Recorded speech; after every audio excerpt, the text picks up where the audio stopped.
राम जी ने के नाम है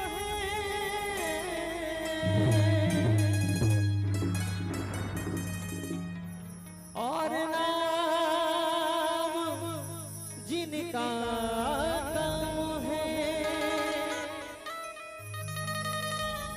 ऐसे रघुपति के दास मेरे जनी के पुत्र को मेरे बारंबार प्रणाम है।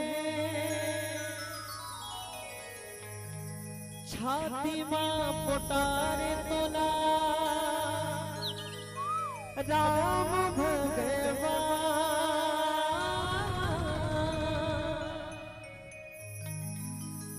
राक्षसिया माई तोला पुत्र के समान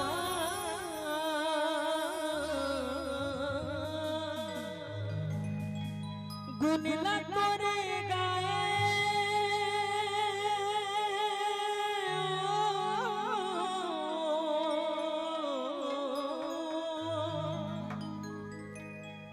गुण न करे गाएगा वेद पुराण बजरंग बली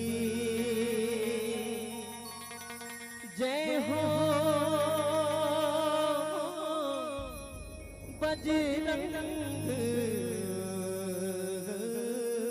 बली।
बली, जय बजरंग बली, बजरंग बली, जय बजरंग।